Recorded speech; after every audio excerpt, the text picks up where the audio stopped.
নমস্কার বন্ধুরা, আজকে আমি তোমাদের সাথে শেয়ার করতে চলেছি একটা দুর্দান্ত স্বাদের আলু ফুলকপি দিয়ে ভেটকি মাছের ঝোলের রেসিপি। এটা বানানো যেমন সহজ তেমনি এর স্বাদ হয় কিন্তু অতুলনীয়। তাহলে চলো রেসিপিটা শুরু করে ফেলি। আর আমি সুস্মিতা তোমাদেরকে আমার চ্যানেল ইয়ামিরস বাংলাতে স্বাগত জানাই। এই রান্নাটার জন্য আমি এখানে প্রায় 4 পিস মতো ভেটকি মাছ ভালো মতো ধুয়ে নিয়েছি। এবার এই মাছের মধ্যে আমি দিয়ে দেব হাফ চামচ পরিমাণ নুন আর দিয়ে দেব হাফ চামচ পরিমাণ হলুদ গুঁড়ো। এবার এই নুন আর হলুদটাকে আমাদের সমস্ত মাছগুলোর গায়ে ভালো মতো মাখিয়ে নিতে হবে।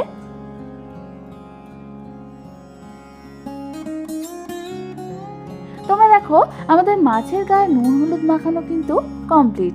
এবার এটাকে সরিয়ে রেখে অন্যদিকে আমি গ্যাস জ্বালিয়ে একটা কড়াই বসিয়ে দিলাম আর তার মধ্যে মাছ ভাজবার জন্য প্রায় 3 থেকে 4 টেবিল চামচ পরিমাণ সর্ষের তেল দিয়ে দিলাম। তেলটা ভালো মতো গরম হলে আমি ওর মধ্যে প্রথমে হাফ চামচ পরিমাণ হলুদ গুঁড়ো ছিটিয়ে দেব, যাতে মাছটা ছাড়ার পর তেল না ছিটকয়। তারপর আমাদের ওই তেলের মধ্যে এক এক করে মাছগুলোকে ছেড়ে দিতে হবে।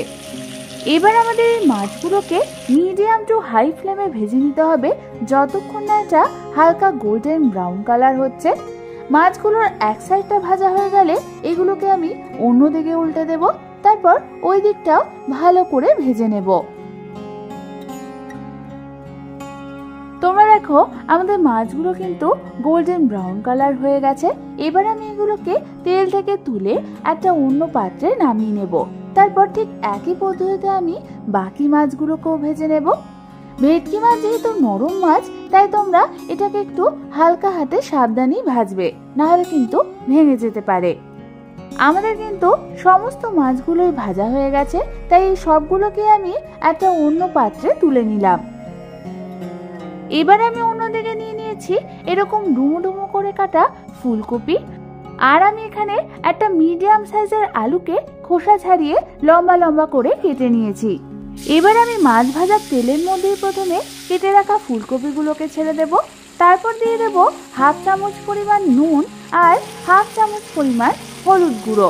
নুন আর হলুদ গুঁড়ো দেওয়ার পর আমাদের হালকা হাতে সমস্ত কিছুকে একবার নাড়াচাড়া করে নিতে হবে। তারপর আমাদের ফুলকপিগুলোকে মিডিয়াম টু লো ফ্লেমে ভেজে নিতে হবে যতক্ষণ না এটা হালকা ব্রাউন কালার হচ্ছে। বেশ কিছুক্ষণ পর তোমরা দেখো আমাদের ফুলকপি কিন্তু ভাজা হয়ে গেছে।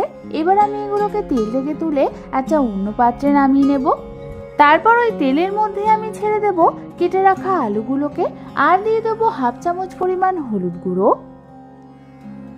আর হাফ চামচ পরিমাণ নুন। তোমরা চাইলে ফুলকপি আর আলুগুলোর মধ্যে আগে থেকে নুন হলুদ মাখিয়ে রাখতে পারো। এবার আমাদের এই আলুগুলোকেও মিডিয়াম ফ্লেমে ভালো মতো ভেজে নিতে হবে যতক্ষণ না এটা গোল্ডেন ব্রাউন কালার হচ্ছে। বেশ কিছুক্ষণ পর তোমরা দেখো আমাদের আলুগুলো ভাজা হয়ে গেছে, তাই এগুলোকে তেল থেকে তুলে একটা অন্য পাত্রে নামিয়ে নেব। এবার যে তেলটা পড়ে রইল ওর মধ্যে আমি ফোড়নের জন্য দেব 1 চামচ পরিমাণ গোটা জিরে, 1 খানা দারচিনি, 2 খানা এলাচ আর দিয়ে দেবো 2 খানা লবঙ্গ। এবার ফোড়নটাকে প্রথমে হালকা হাতে একটু নাড়াচাড়া করে নিতে হবে। ফোড়নটাকে হালকা হাতে নাড়াচাড়া করে নিয়েই আমি এর মধ্যে দিয়ে দেবো একটা মিডিয়াম সাইজের ঝিরিঝিরি করে কুচনো পেঁয়াজটা দিয়ে হালকা হাতে একটু নাড়াচাড়া করে নিয়ে পেঁয়াজটা যাতে তাড়াতাড়ি নরম হয়ে যায়, তাই আমি এর মধ্যে দিয়ে দেবো হাফ চামচ পরিমাণ নুন দিয়েও আমাদের এই পেঁয়াজটাকে আরো 2 থেকে 3 মিনিটের জন্য হালকা হাতে ভেজে নিতে হবে। 2 থেকে 3 মিনিট পর তোমরা দেখবে আমাদের পেঁয়াজটা হালকা নরম হয়ে এসছে। ঠিক এই সময়ে আমি এর মধ্যে দিয়ে দেবো একটা মিডিয়াম সাইজের পেঁয়াজ বাটা। পেঁয়াজের পেস্টটা দেওয়ার পরও আমাদের এটাকে মিডিয়াম ফ্লেমে আরো 1 থেকে 2 মিনিটের জন্য হালকা হাতে নাড়াচাড়া করতে করতে কষিয়ে নিতে হবে। প্রায় 2 মিনিট পর আমি এর মধ্যে দিয়ে দেবো প্রায় 1 টেবিল চামচ পরিমাণ আদা রসুন বাটা আর দিয়ে দেবো 1 চামচ পরিমাণ হলুদ গুঁড়ো, 1 চামচ পরিমাণ কাশ্মীরি লাল লঙ্কার গুঁড়ো, 1 চামচ পরিমাণ জিরে গুঁড়ো, হাফ চামচ পরিমাণ ধনে গুঁড়ো। আর মশলাটা যাতে পুড়ে না যায় তাই আমি এর মধ্যে দিয়ে দেবো কিছুটা পরিমাণ জল। এবার আমাদের এই সমস্ত কিছুকে হালকা হাতে একবার নাড়াচাড়া করতে হবে।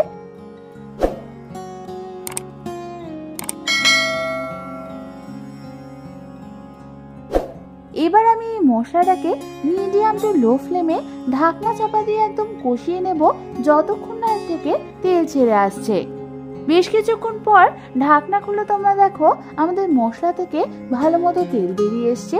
ঠিক এই সময় আমি এর মধ্যে দিয়ে দেবো একটা মিডিয়াম সাইজের টমেটো বাটা।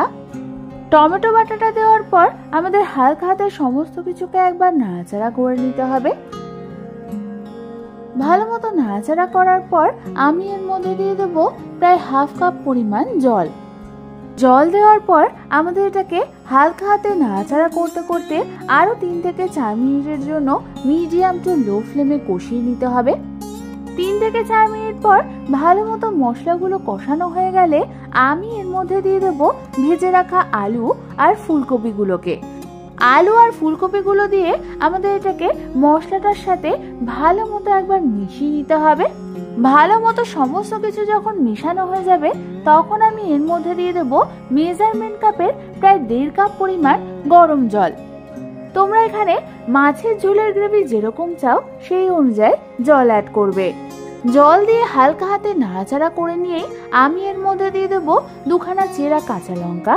তারপর আমি এটাকে ঢাকনা চাপা দিয়ে একদম লো ফ্লেমে রেখে দেবো প্রায় 5 থেকে 6 মিনিটের জন্য। 5 থেকে 6 মিনিট পর ঢাকনা খুলে তোমরা দেখবে আমাদের আলু আর ফুলকপিগুলো ভালো মতো সেদ্ধ হয়ে গেছে।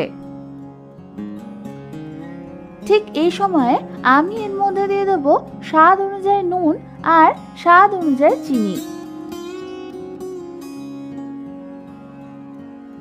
নুন আর চিনি দিয়ে হালকা হাতে একটু সমস্ত কিছু মিশিয়ে নিয়ে আমি এর মধ্যে দিয়ে দেবো ভেজে রাখা মাছগুলোকে। মাছগুলো দেওয়ার পর হালকা হাতে একটু নাড়াচাড়া করে নিয়ে আমি এটাকে আবারও ঢাকনা চাপা দিয়ে একদম লো ফ্লেমে ফুটতে দেব আরো 2 থেকে 3 মিনিটের জন্য, যাতে মাছের ভেতরে গ্রেভিগুলো ভালো মতো ঢুকে যায়। প্রায় 2 থেকে 3 মিনিট পর ঢাকনা খুলে তোমরা দেখো আমাদের মাছের ঝোলের গ্রেভি থেকে কিন্তু ভালো মতো তেল ছেড়ে দিয়েছে। ঠিক এই সময় উপর থেকে কিছুটা পরিমাণ ধনেপাতা ছিটিয়ে দিলে তৈরি হয়ে যাবে আমাদের দুর্দান্ত স্বাদের আলু ফুলকপি দিয়ে ভেটকি মাছের ঝোল। তাহলে আর দেরি না করে বাড়িতে যে কোনো একদিন ঠিক এইভাবে মাছের ঝোল রান্না করে দেখো, আশা করি তোমাদের খুবই ভালো লাগবে। রেসিপিটা ভালো লেগে থাকলে একটা লাইক অবশ্যই করে দিও, আর আমার চ্যানেলটাকে সাবস্ক্রাইব করতে কিন্তু একদম ভুলো না। আজ তাহলে এ পর্যন্তই, আমি আবার চলে আসবো তোমাদের কাছে নতুন কোনো রেসিপি নিয়ে।